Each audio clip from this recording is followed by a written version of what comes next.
I'm Kelly, a 43-year-old mother of two, married to Larry, a kind man who's been my support for almost 22nd years. Life's been full of ups and downs, but I've always believed that it's the people with you that make it bearable. That was until my brother Scott decided to take charge. Scott is 10 years younger than me, a whirlwind of bad decisions and wrong priorities. He's the kind of person who thinks the world owes him. Mom always said he'd grow out of it, but at 31 he's still the family's problem. It was a Sunday, the kind that calls for a family gathering at Mom's house. Her house was our safe place, full of childhood memories. As usual, Larry, the kids, and I were there, enjoying Mom's famous roast and her stories from the past. That's when Scott burst in like an unexpected storm. The door slammed against the wall, and he strutted in with a smug smile on his face. He wasn't alone.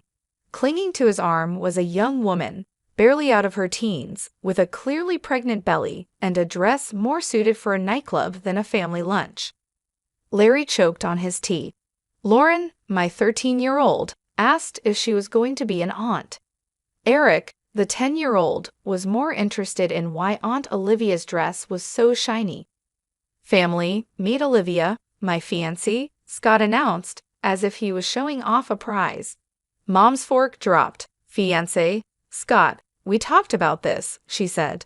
Olivia flipped her hair and gave us a look that could spoil milk. Yeah, we're getting married, and this little guy, she patted her belly, is Scott Jr. The room was so quiet you could hear the clock ticking. Larry cleared his throat. Congratulations, Scott. That's big news, Scott smirked. We're staying here for a while, till we get our own place. Mom tried to smile, but I saw the worry in her eyes. It was like watching someone set up camp at the edge of a cliff. That night, after the kids were in bed, Larry and I talked. Kelly, your brother isn't just irresponsible. He's taking advantage of your mom. I knew he was right. Scott was a tornado, and we were all in his path. The only question was how much damage he would do before he moved on. The next few days were a blur of Scott and Olivia making themselves at home. Olivia turned the living room into her personal lounge, always putting her feet up on Mom's antique coffee table. Scott spent his days on his phone, laughing at things no one else found funny. Mom was running around, trying to keep up, making meals, cleaning up after them, and never getting a thank you. It was like watching someone slowly deflate. One evening, I found Mom alone in the kitchen, looking older than her years. Mom, you can't let them walk all over you, I said. She sighed, Kelly, he's my son, and that's my grandbaby. I can't turn them away. I wanted to scream, to tell her she was being used, but I bit my tongue. Family is complicated, and sometimes love means turning a blind eye, even when you know you shouldn't.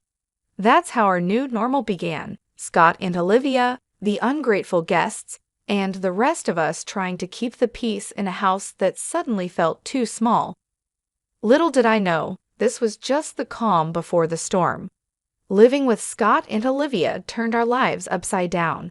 Every morning started with Olivia's loud complaints about her backache or cravings. She'd stroll into the kitchen in her pajamas, demanding breakfast like she owned the place. Kelly, make me some of those pancakes, will you? The baby's craving them, she'd say, without even a please. I'd grit my teeth, trying to keep my cool. Sure, Olivia, let me just get Lauren and Eric ready for school first. Scott was no help either. He'd be lounging on the couch, his feet up on the coffee table, glued to his laptop or gaming. Hey, when's breakfast? He'd yell, not even bothering to look up. Mom tried to play peacemaker. Kelly, they're just young. Remember how we were? I wasn't having it. Mom, we never acted like entitled brats, but she'd just wave me off, scurrying to wait on them hand and foot. Things got worse as Olivia's due date approached. She'd leave a trail of mess wherever she went, dishes piled up, laundry forgotten, and there she'd be, on the phone gossiping for hours. One day, I snapped. I found her in the living room, her feet once again on the coffee table, talking loudly to a friend. And then I told Scott, we need a new car, Something safe for the baby, you know? I marched in. Olivia, this isn't a hotel. You can't expect everyone to clean up after you. She rolled her eyes. Chill, Kelly, I'm pregnant, remember. Scott finally spoke up. Kelly, lay off her. Can't you see she's carrying my kid? I shot back. Being pregnant doesn't give you a free pass to be a slob, Scott. Mom came in, wringing her hands. Please, let's not fight. It's not good for the baby. I looked at Mom, her face drawn and tired. This isn't right, Mom. You're wearing yourself out for them. Mom wouldn't listen. Their family, Kelly. What can we do? The days dragged on. Scott and Olivia would disappear for hours, leaving Mom to clean up their mess. They'd return with shopping bags, laughing about their day out. One evening, I heard them planning a lavish wedding. We need the best, babe. It's our day, Scott said, his arm around Olivia. Olivia giggled. Of course, and your mom can help with the expenses, right? I couldn't believe my ears. I confronted them. You're planning a wedding you can't afford and expecting Mom to pay for it. Scott shrugged. Why not? She's got the money. I was livid. You can't keep using Mom like your personal ATM, Scott. My words fell on deaf ears. They just laughed and continued their planning, leaving me fuming. Life in Mom's house had gone from bad to unbearable. Olivia had given birth to a baby boy, Jerry. You'd think that would slow them down, but no, it only gave them more excuses. One morning, I walked into the kitchen to find Mom washing a mountain of dishes. Olivia was sprawled on the sofa, cooing at Jerry, while Scott played some game on his phone. Morning, Mom. Why are you doing all these dishes? I asked, trying to keep my voice steady. Mom just sighed. Olivia needs to rest, and Scott's busy. I glanced at Olivia. Busy doing what? Olivia, you can't just leave everything to Mom.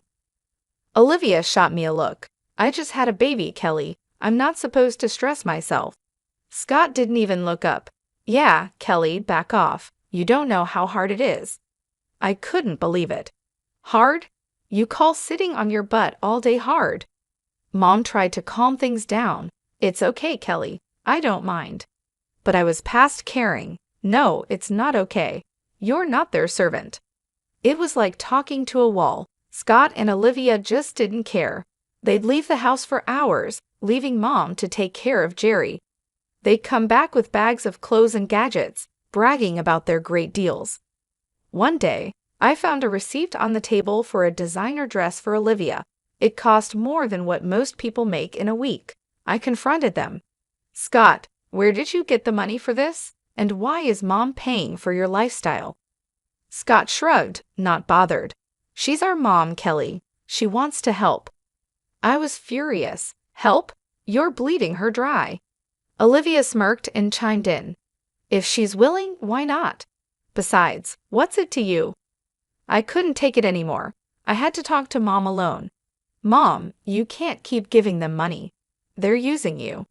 Mom just shook her head. I can't abandon them, Kelly, especially not Jerry. I tried to reason with her, but they're not even trying to be responsible. Scott's not looking for a job, and Olivia's just spending your money like water. Mom looked away, her voice barely a whisper. I know, Kelly, but they're my children. I have to help them. I felt helpless, watching my family fall apart.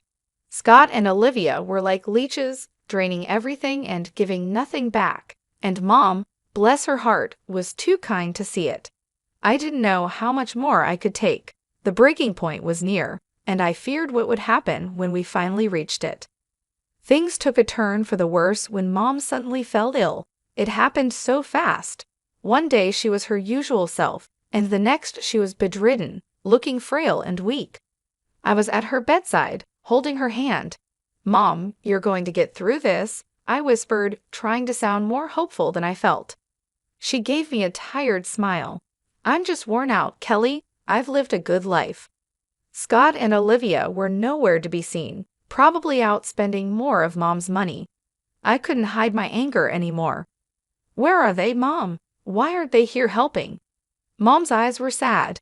They have their own lives, Kelly. Don't be too hard on them. But I couldn't let it go.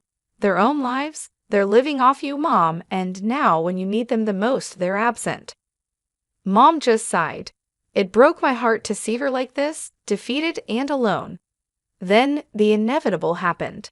Mom passed away quietly one night, with me by her side. Scott and Olivia were out, probably having the time of their lives, oblivious to the tragedy unfolding at home. The funeral was a blur. I remember seeing Scott and Olivia arrive at the funeral looking like they were going to a party instead of mourning a loss. Olivia's dress was too short and flashy even for a funeral. People were whispering, and Larry squeezed my hand, trying to comfort me. After the service, Scott pulled me aside. Kelly, we need to talk about Mom's will. I was still in shock from losing Mom. Now? Can't this wait, Scott?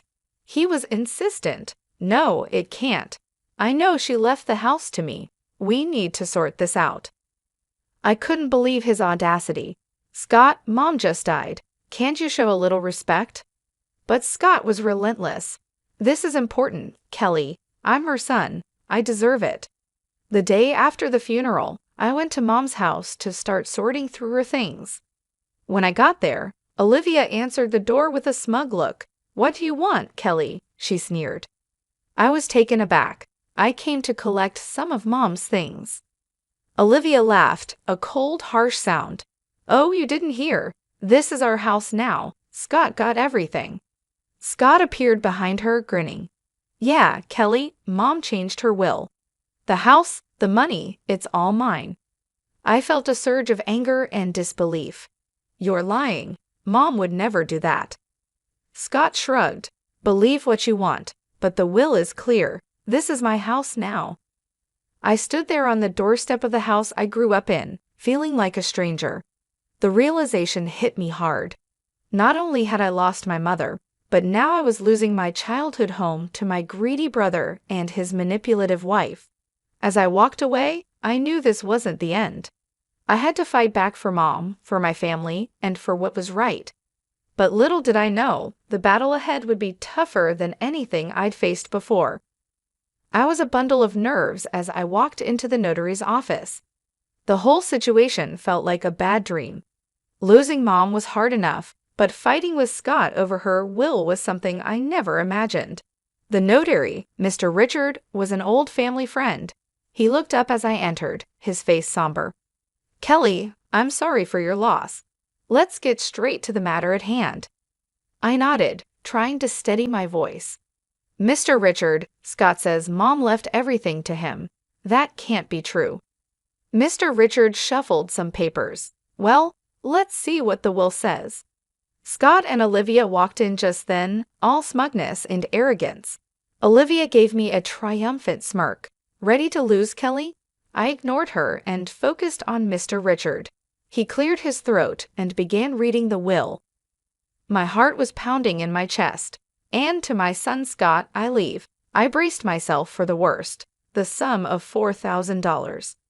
Scott's face fell. What? That's it. Mr. Richard continued, and to my daughter Kelly, I leave the family home and the remainder of my estate. I couldn't believe it. Relief and disbelief washed over me. Olivia was furious. That's impossible. She promised us the house. Mr. Richard looked at them sternly. There's more. It appears your mother made this last will a month ago after expressing concerns about undue pressure from certain family members. Scott was red with anger. She wanted me to have the house. I couldn't help but feel a sense of justice. Mom knew what you were doing, Scott. She knew you were using her. Scott turned to me, his eyes blazing. You did this. You turned her against me. Olivia chimed in, her voice shrill. We'll contest this. We'll get a lawyer. Mr. Richard raised an eyebrow. You're free to do so, but be aware if it's found that there was any coercion involved in the previous will. There could be legal consequences. Scott and Olivia looked at each other, their confidence wavering. I stood up, feeling stronger than I had in months. Mom saw through your greed. She made sure her last wishes were respected. Scott stormed out, cursing under his breath, with Olivia trailing behind him. I stayed back, thanking Mr. Richard. As I left the office, I felt a mix of emotions. Sadness for losing Mom, relief that her last wishes were honored, and a lingering anger at Scott and Olivia's audacity. It was a regular afternoon when Scott stormed into the house, his face red with anger and disbelief. 200,000 for you, and just a measly $4,000 for me? How is that fair, Kelly? I was sorting through some of Mom's papers, but his outburst made me pause. Scott, that's what Mom decided. You know she always had her reasons. He slammed his hand on the table, making me jump. Reasons? What reasons could she possibly have to screw me over like this? I took a deep breath, trying to keep my cool. Maybe because you and Olivia have been bleeding her dry for years. Scott's face contorted with rage. That's not fair. We deserve that money. That's when I found it, tucked away in a drawer, a letter from Mom. Her handwriting was unmistakable. I pulled it out and started reading. Scott's eyes were fixed on me, a mix of curiosity and fear. What's that? It's from Mom. I said, my voice steady. She explains everything here. The letter laid it out clearly. Mom had originally set aside $200,000 each for Scott and me, but as Scott and Olivia kept asking for money, she started deducting from his share. I looked up at Scott, his face shocked. By the time she wrote her last will, you'd already taken $96,000, Scott. There was only $4,000 left. Scott staggered back as if he'd been hit. No, that can't be true. I felt a surge of anger. It's all here, Scott. Every cent you and Olivia took came out of your inheritance. He looked lost, his eyes darting around the room. But I didn't know. That's the problem, Scott. You never knew or cared to know. I snapped, my patience wearing thin. He slumped into a chair, burying his face in his hands. What have I done, Kelly? I put the letter down, feeling a mix of pity and frustration. You only got yourself to blame, Scott. You chose this path. Scott left the house that day a broken man. I watched him go, feeling a sense of justice, but also a deep sadness. Our family was torn apart not just by grief, but by greed and ignorance. The house, once a battleground of family feuds, was now eerily quiet. Scott and Olivia had left, cutting off all contact with me.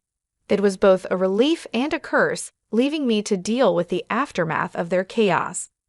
As I sat in the living room, staring at the walls that had witnessed so much, my friend Nancy called. Kelly, have you heard about Scott?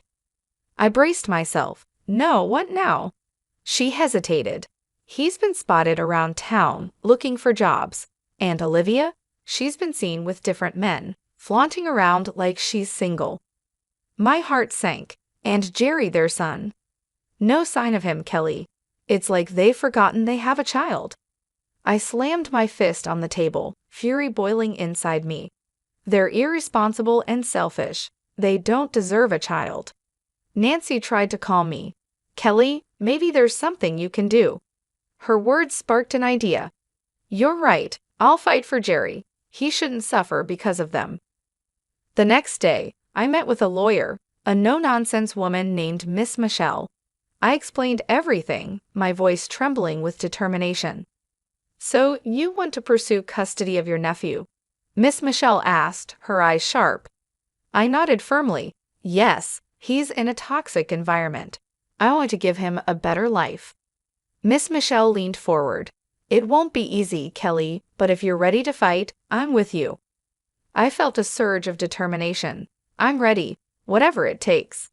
The legal battle that followed was tough.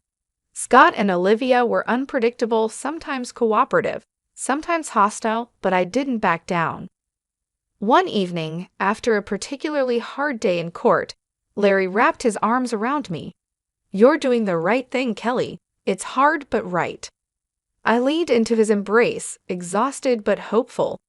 I just want Jerry to be safe, to have a family that cares. The day the judge granted me temporary custody of Jerry was bittersweet.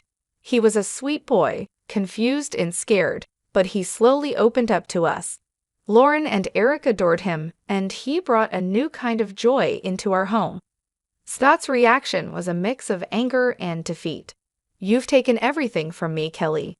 I faced him, my voice steady. "I'm protecting Jerry, something you should have done." As Scott stormed off, I realized our relationship might never be repaired.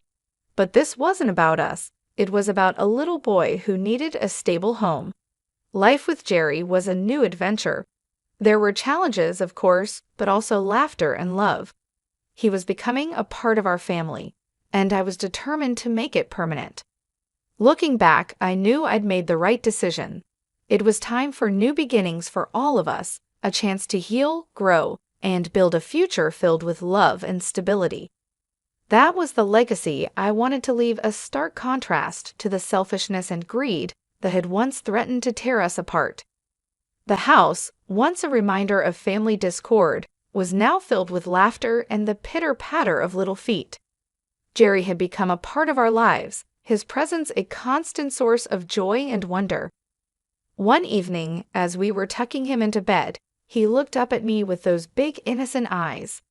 "Aunt Kelly, am I going to stay here forever?" I smoothed his hair, my heart swelling. "Yes, Jerry, you're part of our family now." He smiled, his tiny hand gripping mine. "I like it here. Lauren and Eric are fun." I kissed his forehead. "We love having you here, sweetie." I walked out of his room. Larry was waiting with a proud smile on his face. "He's really settling in, isn't he?" I nodded, feeling accomplished. "He is. We're giving him the life he deserves." The next day, I received a call from Miss Michelle. "Kelly, it's official. The court has granted you full custody of Jerry." I nearly dropped the phone, tears of happiness welling up. "Thank you, Miss Michelle. Thank you for everything." After hanging up, I shared the news with the family. Lauren and Eric cheered, hugging Jerry in a group embrace. Even Larry had tears in his eyes. "We're a family," Larry said, his voice choked with emotion. "A real, complete family." The journey had been long and full of challenges, but we had come out stronger. I thought about Scott and Olivia, wherever they were. I hoped they would find their way, but my focus was now on the children, our family. In the months that followed, Jerry blossomed. He was no longer the timid boy we first met. He was confident, happy, and loved. One day, while we were all in the garden, Jerry came running up to me with a dandelion in his hand. "Look, Aunt Kelly, I made a wish." I crouched down to his level. "And what did you wish for?" He grinned, his eyes sparkling. "I wished we'd all be together forever." I hugged him tight. "That's the best wish, Jerry, and it's come true." As I looked around at my family, I felt a deep sense of peace. We had weathered the storm and emerged stronger. Our future was filled with hope, love, and the promise of new beginnings. This was our story, a testament to the strength of family and the power of love.